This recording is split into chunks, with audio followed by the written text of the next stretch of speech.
Hey guys and gals, welcome back to my show, Coffee with Lisa. So excited to have you here.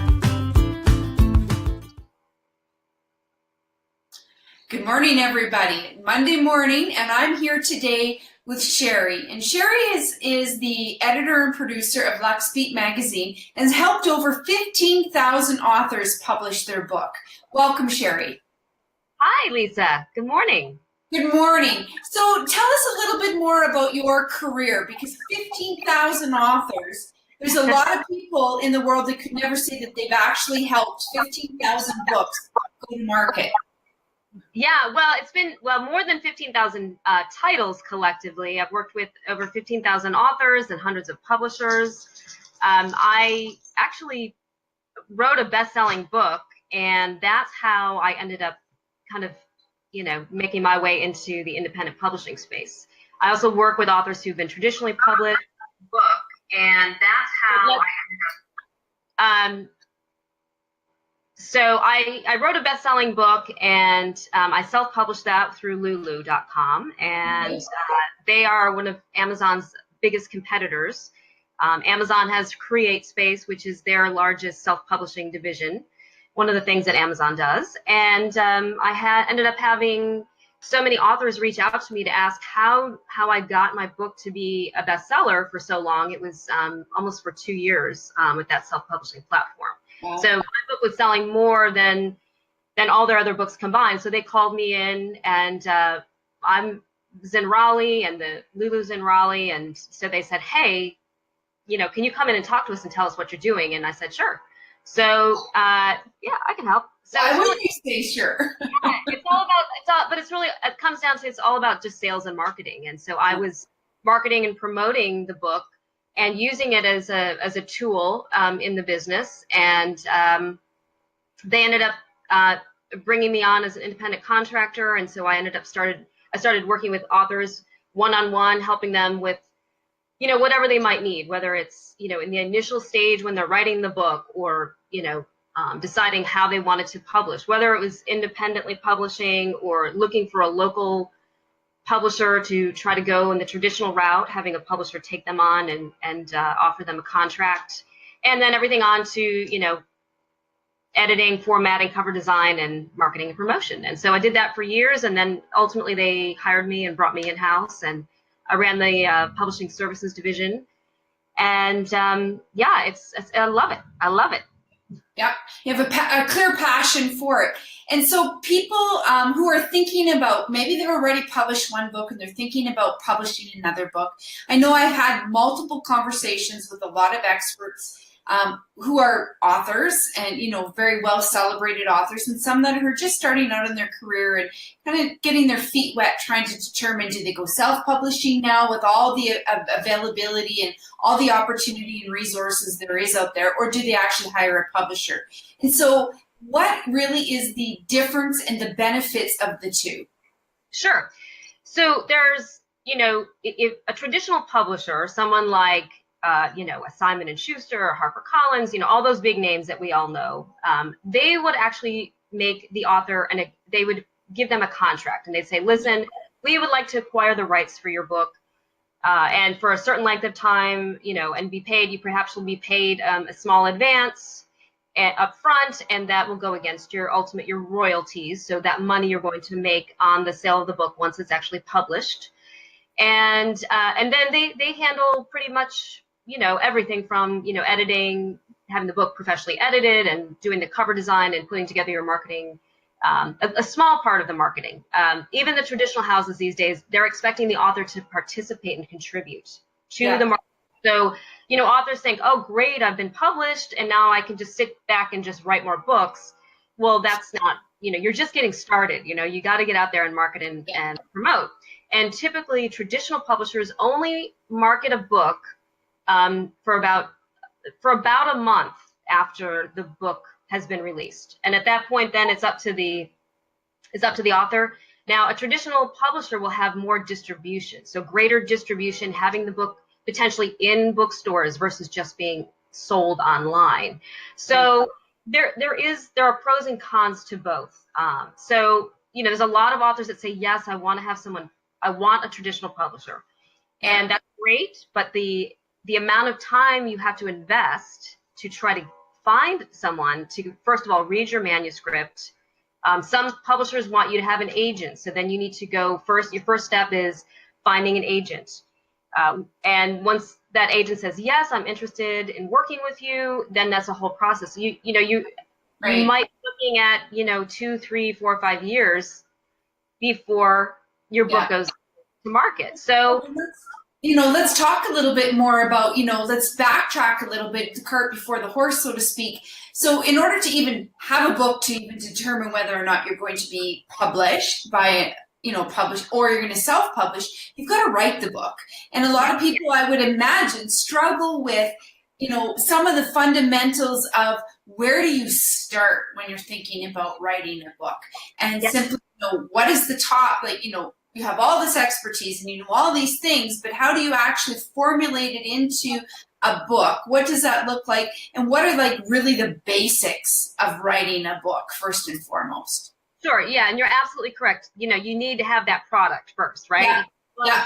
Without having, the content. So for nonfiction writers, the process for fiction and nonfiction are, pretty much the same in the fact that you have to get it done. Number one, whatever your topic, whatever the genre you're in, whatever space you're writing in, you need to have some sort of outline. You have to have, a beginning, middle, and an end. What is your end goal? What are you trying to get across to the reader? And you have to put yourself in the position of the reader. You're going to, let's say you're doing a nonfiction business book and your expertise is, financial planning. Yep. You want to put that book together, what is it you're trying to say to the ultimate buyer of that book? How are you going to benefit them with that book? Are you going to be giving them instruction? What is it you're trying to say to that, background information on the industry or whatever? But you really need to come up with an outline and, pick your topics. I always recommend just get everything down on paper first. All of your ideas for this book. I want to cover this, this, this, and this. Now, at the end of the day, you might put down 50 different ideas, 50 different topics. Then you go through and you kind of reassemble those and you put them into different categories. And then from there, you can kind of eliminate the things that don't really make sense. Especially if you're a first-time author, particularly in the business sector, you can do something in nonfiction. You want to think about your first book needs to be foundational. Right. So position yourself. You don't have to tell your story in one book. You can, especially if you're doing nonfiction and you're a business professional, you ultimately want to prepare so that you have a series. So have your first book be foundational, and then you can move on and you can explore other topics that you cover in more detail in your second book, in your third book, etc. So it really just comes down to being organized and talking from vantage point of you being an expert. Yeah. Now, making the time to invest in the writing is also always a challenge, for whomever the writer is, right? So I always recommend, I prefer to work right at 2 or 3 o'clock in the morning. That's when my, creative juices are flowing. Right. I'm not an early morning writer. You're not going to catch me writing at 6 or 7 a.m. It's just not going to happen. Yeah. But for some people, so you have to figure out what works for you, and you have to be disciplined and dedicated. It's like exercise. Yeah. If you don't exercise every day and you eat what you want, it's, what's going to happen. Sure. Yeah. And so, how important is it? So when in the process of writing, so first of all, you must deal with, ghostwriters and people to help your clients. That must be part of what you do to help them kind of formulate that, your beginning, your end, your 3 points inside, and then what's the next topic of the book going to be in that series that you talk about. So you must have those resources as part of your service offering when you work with your authors, right? Yeah. And particularly with nonfiction writers, it also can happen with fiction writers. It's more on fiction side, it's more collaborative, creative development because you're building characters and creating this, universe. But if it's but nonfiction writers, I have a program where the author, we sit down and we say, okay, let's talk about the focus of your book, and wherever they are, the first book, the second book, or whatnot, and say, listen, we know your time is valuable. You're probably out there speaking or, doing events and running your business. And we actually sit down and come up with a list of questions that we're going to go through. And we just kind of have the author talk their book. So, right. You need to set some time aside. It's going to take, some time to do that. But realistically, it's a lot less time invested, where if you're not a writer, if you're not an author, it's very concise and organized. And then those interview sessions are transcribed, and then we send that on to the ghostwriter. Right. And do the first 1 or 2 chapters and make sure that, yes, indeed, we're on the right track. But we've really kind of mapped the book out before we get to that interview process. And then, everyone has their own phrasing and words that they use and say, and so those will all be incorporated into the text. Definitely has to be the voice of the author, right? And that's part of the ghostwriter's job and obligation. But even more importantly, once you've got a book written and then you decide you're going to do self-publishing, we're going to talk a little bit more about what self-publishing looks like a little bit. Or are you going to go to a publishing house to help you with that? I would think that, a big play in the success of the book is the marketing. And how do you get it to market? And what is the obligation, especially for self-publishing? I can't imagine, how do you get published on Amazon versus New York Times bestselling author? And is there a difference between the two? There's lots of people out there say, I'm #1 Amazon bestseller at da-da-da. And then there's lots of people say, I'm a New York Times bestselling author. And does one hold clout more than the other? And what does that look like? Yeah. Well, there is, marketing is critical. Now, the first piece of that is, #1, you need to have a solid product. So even, you've written the book, it's been professionally edited, you have professional cover done, you have everything in place, you have a perfectly buttoned up product. It's all it can be. And at that point, you also need to then make sure that you have the book, the distribution. So if you're self-publishing and even traditionally publishing, the distribution piece is key. And what I mean by that is having the book available in as many places as possible where people are going to buy books. And that includes Amazon, barnesandnoble.com, your local shop or whatnot. So that's key. And that's all completely doable. If you're traditionally published, your publisher will take care of that. If you're self-publishing or co-publishing with an independent publisher, and we'll cover that. You just have to make sure the distribution is placed, and that's completely doable. And then at that point, your book is available. So everyone says, oh, great, my book is available. So it's up on Amazon and it's going to sell millions of copies. Well, that's not going to be the case. You have to market it. And just because it's up there, will people be able to discover it? Absolutely. If you've written a cookbook and people are searching cookbooks, they might be able to find your book. They might stumble on it. Amazon may refer it. Oh, if you bought this book, you might like this book. But you really are going to need to market and promote. And that's one of the biggest misconceptions that authors have, is that I just need to publish it and it's on Amazon and it's going to sell. Yeah. So you asked a question about being an Amazon bestseller versus being a New York Times bestseller.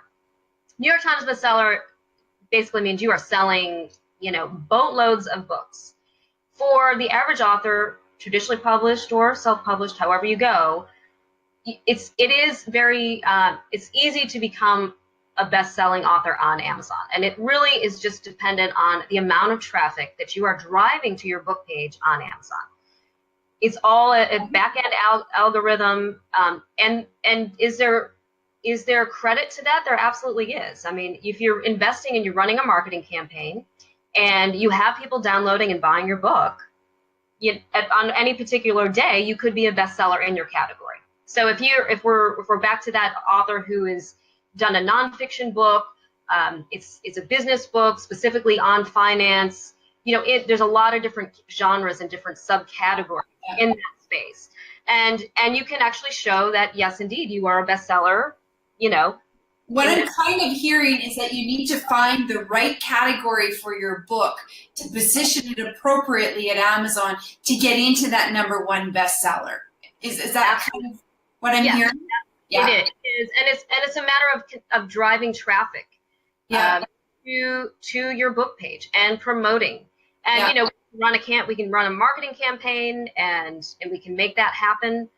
You also need, as an author, you know, you need to have your website, you need to be out there on social media, and you know, you need to be out there promoting and cross promoting, and you know, also connecting other writers. I think that's one of the things that a lot of authors say. Well, my book is so unique. I don't want to, you know. Well, you know what? If someone else has written a book on finance, there's nothing wrong with collaborating with that author and saying, hey, I'd like to market my book to your audience, and I will in return market your book to my audience, and it's win-win-win. Yeah, absolutely. Collaboration is the key to success as far as I'm concerned on anything you do.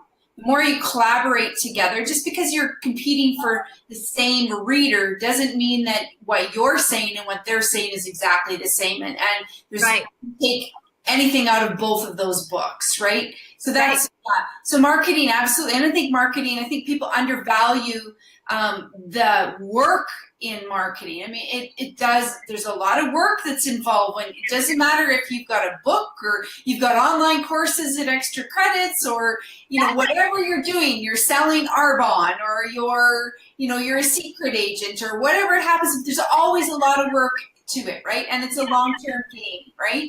It is. Yeah, so let's talk a little bit about self-publishing, because when I hear about self-publishing, I get afraid right now. I'm thinking, oh my God, I can't imagine. I don't know where to start. I can't imagine. I've got my book now. I can feel it. It's tangible. I'm ready to go. I've found my category on Amazon. How do I self-publish everything after the fact? So is self-publishing before you have your book, or is it the process afterwards? What is self-publishing? Yeah, so self-publishing simply is the author is also, in addition to being the writer, they are also their own publisher. So they are in charge of everything. And the biggest piece of that is the financial piece. There is an expense to publishing. It will cost money to have the book professionally edited, and doing the formatting, doing the cover design. You know, there's distribution fees. So how much, Sherrie, do you think that people should, so let's talk about the money of self-publishing. So how much should people budget for on average? And I know you're going to talk in US dollars because you're from the US. So let's talk about that. What should they think about on average, regardless, business, children book, whatever? A reasonable US dollar figure would be about $10,000. Can you do it for less? Absolutely. When we're talking about editing, it really depends on the caliber of the writing. So some books require more editing than others. So you may need that $10,000 would include your marketing, your editing, your ghostwriting, your distribution fee. Yes, absolutely. And I think and I do include the marketing in that, for the book launch, and for, approximately about 6 months of marketing once the book is released. It includes getting professional book reviews. That's a good number. It can also be a little more, a little less. If you're doing a children's book, you'll have to add in, illustration fees. And so that might make it So, Sherrie, would that be considered, so that $10,000, that would be considered the nuts and the bolts, the A to Z, but that doesn't include, your cost to run a Facebook campaign, your cost to put a LinkedIn, all these social feeds that you're going to market on as well. That doesn't include those budget either, does it? No, it does not. That's the initial, there is some marketing bundled into that, but there's always ongoing marketing and PR that needs to be done. It's you're never finished with that, with your campaign. Yeah. It's an ongoing thing, and it takes an investment, financially, and there's a time factor too. I mean, you've got to be committed to, and I always tell authors, there's so many different social media platforms. You don't need to be a part of everything. You don't feel like, oh, I need to be on 10 different platforms. And, I say pick one or two that comfortably you can work with, whether it's LinkedIn, or it's Facebook or Twitter or Instagram, whatever works best for you. That's what I recommend. Don't try to do everything, because what's the number one reason? I would suspect that the number one reason that people actually self-publish is to keep control over their editorial of their book. Would that be a safe claim? That, I think a lot of folks, that's true. I think there's a lot of authors who have tried to have a publisher pick them up, and years and years and years go by, and and it's just not happening. So that's one thing. I think, more so for nonfiction authors, it makes sense to self-publish, because you're probably already out there marketing and promoting. Fiction authors, you really want to have your book bundled in. Like, if, let's say you're a romance writer, you want to find a romance publisher that's going to bundle your book in with other similar like titles. But a lot of traditional houses now, they are looking for self-published books. Yeah. They're looking for authors who are committed, who've done their due diligence, they've self-published properly, they're out there marketing, and they're selling books. And then that traditional house comes by and says, "Oh, you've done a really great job.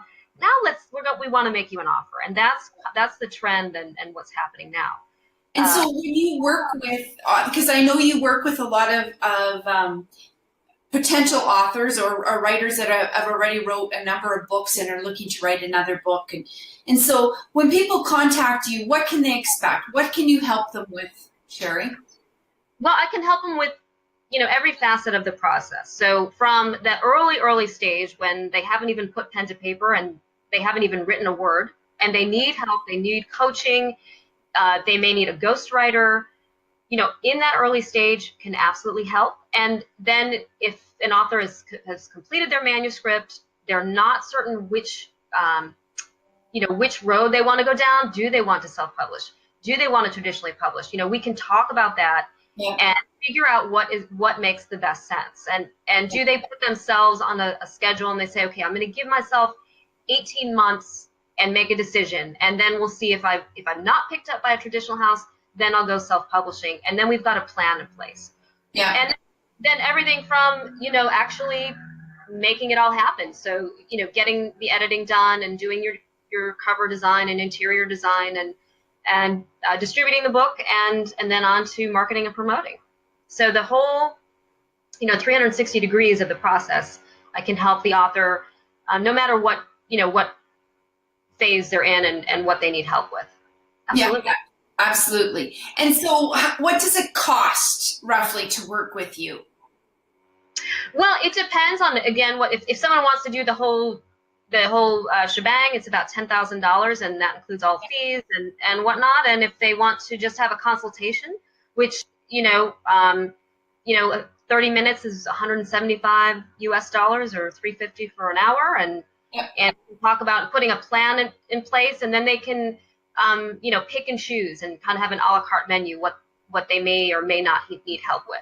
Okay. And so let's say they just come to you and they get a couple hours, or they don't come to you and they just decide they've seen the show and they're just going to start, okay, I'm going to get involved, I'm going to self-publish my book. What is the smartest financial investment that a speaker or author or writer can make in the publishing process? I think education, and not making a step, not just jumping right in because they're so excited because they want something tangible in their hands. You need a roadmap. You need a blueprint. My book, Self-Publishing Fundamentals, it has, 3 different blueprints that say, okay, if you're an author and you don't want to spend a lot of money, here are your options. If, you want to do it properly, these are your options. But I think there's so many authors that come to me after they've spent $15,000, $25,000, $35,000, and they end up and they have nothing. They have a book that's not been professionally edited. They don't have a cover. Their files don't work. They can't. And then they're like, oh, well, what do I do now? I've used all my money. or they've gone out and they've printed 10,000 copies of their book. Oh God. They've got it in their garage, boxes and boxes of books. With self-publishing, there's an option which is called print on demand, and that allows the author, who is also the publisher, to print a book one-off, so one at a time. The book goes in, and that you can be on Amazon and at Barnes and Noble and every other online retailer. But it's a much less expensive way to publish. You have the ability to have print copies. You also have your electronic, you have your ebook version. Yeah. But you don't have to go out and spend all this money to print books, because also the way distribution works. If you're an author that goes out and prints, 5,000-10,000 copies, number one, you need to store those somewhere. Yeah. At the point in which someone places an order, whether it's Amazon or wherever, you now have to, pull and pick. You've got to pick, take one out of the box. You need to put it into an envelope. You need to address it. You need to get yourself to the post office. You need to ship it. I mean, now there are other companies that will, I have different companies I work with that will handle distribution. So in some cases, it makes sense. If you're a speaker and you're on tour, and that you are bundling in your book with the ticket price for an event or whatnot, and you're going to be speaking, in Las Vegas, and you have 500 people coming, and you need 500 books, then you can drop ship all of those. Yeah. And it's mapped out, and that makes sense. So that would, I'd say, is one of the biggest mistakes people make, next to not actually having a publishing strategy and a plan, just like you would have a business plan. Yeah. It is going out and they just print copies of their book, and they just sit there. Yeah. So it sounds to me like then what a person would need to do then is, you've got your book. Now you need to develop the publishing plan. You need to develop the marketing plan. You need to develop what you're going to do. How are you going to distribute those books? Like you said, the one-off electronically, as opposed to being stored thousands of books in your garage, collecting dust. Perhaps maybe you're lucky and they're not collecting dust, and then how do you distribute them that way? And then that's really how you start, you build the plan before you actually write the book and publish the book and determine how that's all going to look, right? Like that's the most proactive way of doing things, correct? It is, absolutely, because I can't not tell you how many authors come to me, or they'll jump in and I want to talk a little bit about, you can self-publish, and then there's some companies out there that are also, you're kind of co-publishing with. Yeah. And so, in any case, you are spending, you're investing financially in whichever that is. But some co-publishing companies, they're really, self-publishing companies that work with you, and maybe they potentially specialize in a certain genre or niche, and then you can be better bundled in with those the other authors that they're working with. So that there's different levels. There's, if you go to lulu.com, where I initially published my first book, you can publish for free. They don't charge you any money to upload your book and submit it to Amazon. And, now at the point in which someone actually orders a copy, they will take, a royalty. They'll take some, because they're making their money on the printing and all that. Makes sense. Yeah. So there's that option. And then you have other self-publishing companies that they will do more for you. You are going to be giving up more of your royalty. Yeah. So you have to weigh the odds of what is going to work best. Educate yourself on who the different publishers are and their resources, because I know you and I have had extensive conversations about the list of resources. You've been in the industry a long time. You've worked with, like you said, a lot of titles. So you have a Rolodex, in the old school way of talking, of resources. And so you want to make sure that whoever you're working with has those resources specific to publishing a book. Not that they just wrote a book and now they're proclaiming that they can help you publish a book, so to speak, but that you've got all these resources. You've worked in the industry. That gives you credibility to help other people who are struggling to write a book or find the time. That's another thing. How do you, Sherrie, help me eliminate finding the time I want to write a book. I Where know. am I going to find the time to write a book? I know, but we're gonna get you a ghostwriter. We're gonna spend some time together, a couple days to do some interviews, and we're gonna make it happen.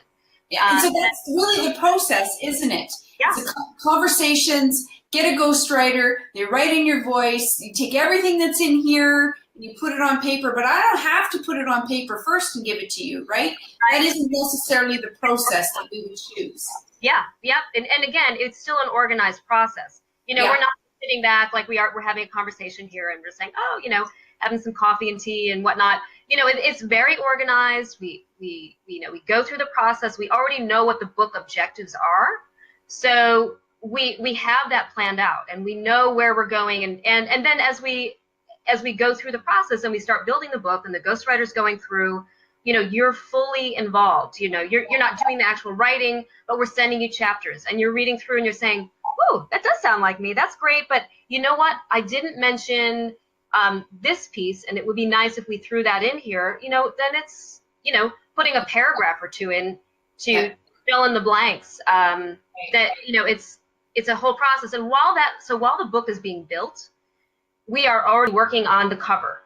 We're already mapping out we've already mapped out in advance, even before we again put pen to paper. We know the release date. We've worked it backwards to say, okay, we know in September we're going to release your book, and we're going to have the book done in May, and we're able to market it at Book Expo, which is North America's largest book B2B and B2C book publishing conference. And we know we're sending it out for reviews to Kirkus and Forward and all that. So all that is done and it's mapped out. And as the author, you don't have to worry about it. You can get excited because the book is coming, and on your end what you're going to get my hair and my nails done. Exactly. Well, that's good for people to really truly understand, because that would be the process that you and I would work together. And you and I have talked a little bit more, and you're going to be releasing very soon an online training program that helps publishers go through the process. Helps authors or potential authors or already successful authors self-publish their own book. Correct? You're going to build your own. Yes. Yeah, that's already in the works. So. And is there anywhere right now currently that people could go to see you, seek you out, and find some free resources to get a little bit of a feel about you and how you work and the resources that you have? Where would they go? Well, they can go a few places. They can go to publishingarchitect.com. They can go to my magazine site, Luxe Beat Mag, LuxeBeatmag.com. Or they could reach out to me. I would recommend emailing me at Sherrie, Sherrie, at luxebeatmag.com. And, feel free to get in touch. Okay, well, very good. Well, now that we know how to get a hold of you, so for all those potential authors out there that are seeking to write their own book and publish their own book, Sherrie's at your disposal 24/7. So, and let me know that you heard that Lisa sent you. Yeah, sounds good. Excellent. Well, thank you very much today for the opportunity to learn more about self-publishing and the difference between self-publishing and publishing and what it's like to be an author and work with authors. Can you share one last story of a big success that you had with somebody we know? Well, actually, I worked on Pope Francis's book several years back, his book, Open Mind, Faithful Heart. And I never know. I know everyone's like, well, it's the Pope and he should be able to sell books.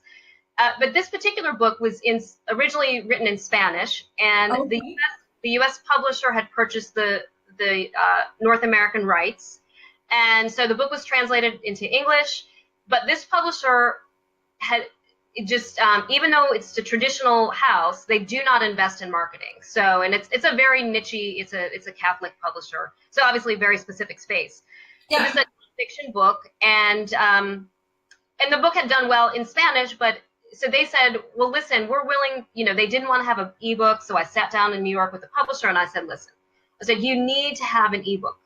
You've got the book in print. They had printed like 40,000 copies, their largest print run ever. And now they had warehouses of books. How are we going to sell this? So they scrambled around, they took my advice, they converted the book to an ebook. We released the book, we did a giveaway, we did a marketing campaign, and really spent about $500. And within 6 months, they sold out of that first print run. And then we went to do a second print run, and they've continued to do, to sell out. And they had, it became a bestseller, both in ebook and print. But, folks say, well, it is the Pope, and of course the books should sell. But that's not always the case. Stephen King wrote a book about JFK, and it's Stephen King, right? You would think, oh, it's going to be, well, that book, it only sold, I think, about 300,000 copies, and it wasn't selling millions. Now, I know 300,000 to the average author is a lot, but relatively, a lot to me, anyways. but for Stephen King, I don't know if that's a lot, right? Yeah, it was never a bestseller, and it kind of just went by the wayside. So you have to kind of have your mindset. Yeah. Thanks for sharing that, because that's a really great way to end the show, talking about somebody who is, Stephen is a household name. It's no different than a KitchenAid appliance in your household. Everybody knows that name, and not everybody every time has a win. And so thank you for sharing that. Much appreciated. And you have yourself a wonderful afternoon, and thank you very much. Until next time. All right, Lisa, take care. Take care. Bye. Bye.